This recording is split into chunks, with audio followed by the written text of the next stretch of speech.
आज है 8 दिसंबर 2025। चलिए शुरुआत करते हैं डेली हिंदी न्यूज़पेपर एनालिसिस की धना की, जिसके अंतर्गत हम लोग दैनिक जागरण का राष्ट्रीय संस्करण, अमर उजाला, हिंदुस्तान, जनसत्ता, बिजनेस स्टैंडर्ड आदि महत्वपूर्ण अखबारों से खबरों को देखते हैं जो कि आपकी परीक्षा की दृष्टि से महत्वपूर्ण होती हैं। पहला आर्टिकल, सशस्त्र सेना झंडा दिवस फंड में देदान। प्रधानमंत्री नरेंद्र मोदी ने रविवार को सशस्त्र सेना झंडा दिवस के अवसर पर सशस्त्र बलों का आभार जताया। प्रधानमंत्री ने राष्ट्र की रक्षा के लिए सशस्त्र बलों के अटूट साहस, अनुशासन, संकल्प और भावना की सराहना की। प्रधानमंत्री ने सशस्त्र सेना झंडा दिवस फंड में भी योगदान भी दिया। उन्होंने सशस्त्र सेना झंडा दिवस कोष में दान करने की अपील की। अगला आर्टिकल, मानव संस्कृति की सबसे लोकतांत्रिक अभिव्यक्ति है अमूर्त विरासत। जयशंकर। लाल किला में शुरू हुआ यूनेस्को ICH सत्र, भारत पहली बार कर रहा है मेजबानी। नई दिल्ली में रविवार को अमूर्त सांस्कृतिक विरासत के संरक्षण पर यूनेस्को की बैठक के उद्घाटन समारोह को संबोधित करते विदेश मंत्री एस जयशंकर। अमूर्त विरासत को बचाना, मानवता की संस्कृति विविधता की रक्षा। मोदी। प्रधानमंत्री नरेंद्र मोदी ने कहा, अमूर्त सांस्कृतिक विरासत को संरक्षित करना दुनिया की सांस्कृतिक विविधता को बचाने जैसा है, क्योंकि यह समाजों की नैतिक और भावनात्मक स्मृतियों को समेटे रखती है। रविवार को हुई यूनेस्को की अमूर्त सांस्कृतिक विरासत ICH की 20वीं अंतर सरकारी समिति के उद्घाटन समारोह में उनका लिखित संदेश जो है पढ़ा गया।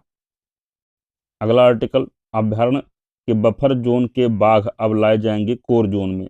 मानव वन्यजीव के बीच बढ़ते संघर्ष को थामने के लिए शुरू किया गया टाइगर आउटसाइड प्रोजेक्ट। देश में पाए जाने वाले 40% से अधिक बाघ हैं अभ्यारण्यों के बफर जोन में। देश में अभी हैं 3682 से अधिक बाघ।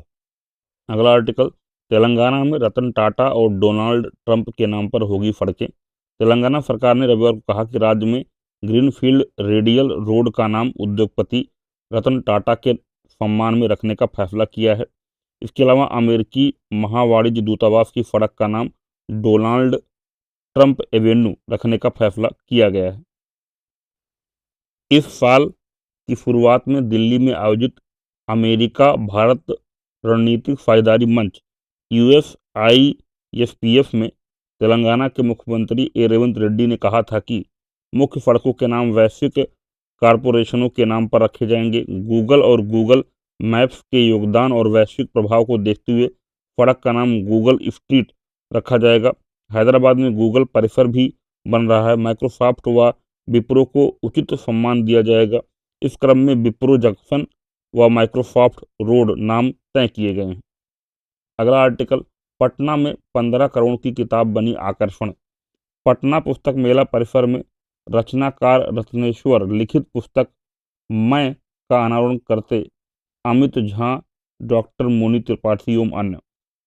पटना के गांधी मैदान में centre for readership development CRD की ओर से आयोजित पुस्तक मेला पाठकों के लिए आकर्षण का केंद्र बना है। रविवार को मेले में लेखक रत्नेश्वर की पुस्तक मैं का विमोचन किया गया। लेखक का दावा है कि यह पुस्तक दुनिया की सबसे महंगी पुस्तकों में से एक है। उन्होंने बताया कि 15 करोड़ की कीमत वाली इस पुस्तक में 408 पृष्ठ व 43 चैप्टर हैं। इसे मात्र 3 घंटे 24 मिनट में लिखा गया है। रत्नेश्वर ने बताया कि यह जीवन दर्शन की पुस्तक है। इस ग्रंथ की रचना 6 सितंबर 2006 को हुई थी। इस ग्रंथ में ज्ञान की परम अवस्था का वर्णन है। उन्होंने कहा कि पूरी दुनिया में इसकी फिलहाल 3 कॉपी ही हैं। आने वाले दिनों में देश के 11 लोगों को यह पुस्तक सौंपी जाएगी जिनकी खोज जारी है। यह पुस्तक संसार के हर मनुष्य को मानने से जानने की यात्रा है पर जाने के लिए प्रेरित करेगी। अगला आर्टिकल, विजय दिवस के उपलक्ष्य में सेना की बाइक रैली का समापन। 1971 युद्ध के नायकों को किया गया याद। पूर्वोत्तर के राज्यों से होते हुए 1350 किलोमीटर से अधिक की दूरी तय की। रैली के अंतिम चरण का पूर्वी कमान के प्रमुख ने किया नेतृत्व। सेना की पूर्वी कमान द्वारा 1971 युद्ध में पाकिस्तान पर भारत की ऐतिहासिक जीत की याद में 54वें विजय दिवस के उपलक्ष्य में आयोजित विजय बाइक रैली का रविवार को कोलकाता में सफलतापूर्वक समापन हो गया। रैली के जरिए 1971 युद्ध के नायकों और बलिदानियों को श्रद्धांजलि दी गई। यह बाइक रैली 25 नवंबर को शुरू हुई थी, जिसमें पूर्वोत्तर के सभी राज्यों के बाइक राइडर्स अलग अलग जगहों से यात्रा में शामिल हुए और गुवाहाटी में इकट्ठा हुए। 1 दिसंबर को गुवाहाटी के नारंगी मिलिट्री स्टेशन से इस बाइक रैली को आधिकारिक तौर पर हरी झंडी दिखाई गई थी। अगला आर्टिकल, पीएम सूर्य घर योजना में 23.9 लाख रूफ टॉप सोलर लगाए गए। प्रधानमंत्री सूर्य घर योजना के तहत दिसंबर 2025 तक देश के 23.9 लाख घरों में रूफ टॉप सोलर प्रणाली लग चुकी है। एक आधिकारिक बयान के अनुसार इससे 7 गीगावाट स्वच्छ ऊर्जा का उत्पादन हो रहा है। राष्ट्रीय सौर मिशन ने बड़े सौर पार्कों, छत पर सौर प्रणालियों और हाइब्रिड परियोजनाओं का भी समर्थन किया है, जिससे भारत अपने दीर्घकालिक ऊर्जा लक्ष्यों के करीब पहुंच रहा है। योजना के तहत 1 करोड़ घरों में रूफटॉप सोलर प्रणाली लगाई जानी है। पिछले एक दशक में देश में सौर ऊर्जा स्थापना में तेज वृद्धि हुई है, जिसने देश की कुल बिजली क्षमता को दोगुना करने में मदद की है। अब देश में कुल 129 गीगावाट सौर ऊर्जा का उत्पादन हो रहा है, जबकि अक्टूबर 2025 तक गैर जीवाश्म ऊर्जा की उत्पादन क्षमता 259 गीगावाट को पार कर चुकी है।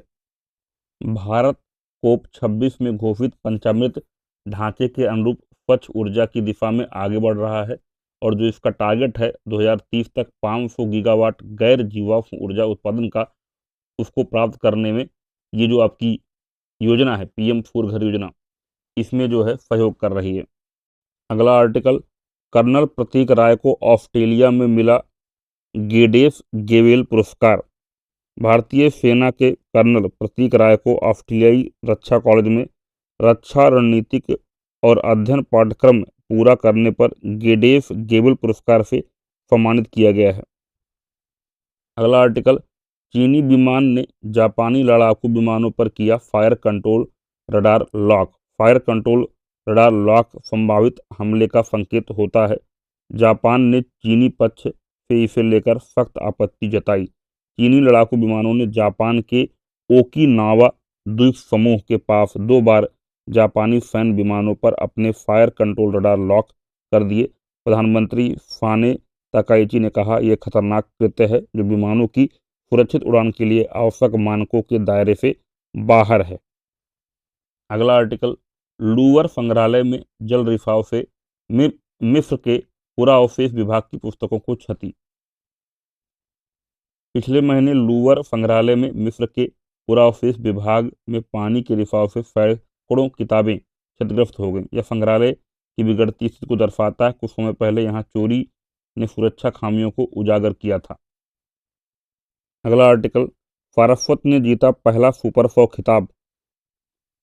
राजस्थान के संस्कार सारस्वत ने रविवार को गुवाहाटी मास्टर्स के पुरुष सिंगल्स फाइनल में मिथुन मंजुनाथ को 3 गेम में हराकर अपना पहला सुपर 100 खिताब जीत। जोधपुर के 19 वर्षीय खिलाड़ी ने पूर्व राष्ट्रीय चैंपियन मंजुनाथ को 21-11, 17-21 और 21-13 से हराया। अगला आर्टिकल, झारखंड के चिड़ियाघर में जीवाणु संक्रमण से 10 काले हिरणों की मौत। झारखंड के जमशेदपुर में स्थित टाटा स्टील जूलॉजिकल पार्क में जीवाणु संक्रमण के कारण एक हफ्ते में 10 काले हिरणों की मौत हो गई है। प्रथम दृष्टया मृत्यु का जो कारण समझ में आ रहा है, काले हिरणों के शरीर में हेमोरेजिक सेप्टिसीमिया यानी गलाघोटू संक्रमण की आशंका नजर आ रही है। तो इसी के साथ आज के डेली हिंदी न्यूज़पेपर एनालिसिस समाप्त होते हैं। वीडियो देखने के लिए बहुत बहुत धन्यवाद। वीडियो को लाइक और शेयर करना मत भूलिएगा। साथ में इसकी PDF प्राप्त करने के लिए टेलीग्राम चैनल से जुड़ें।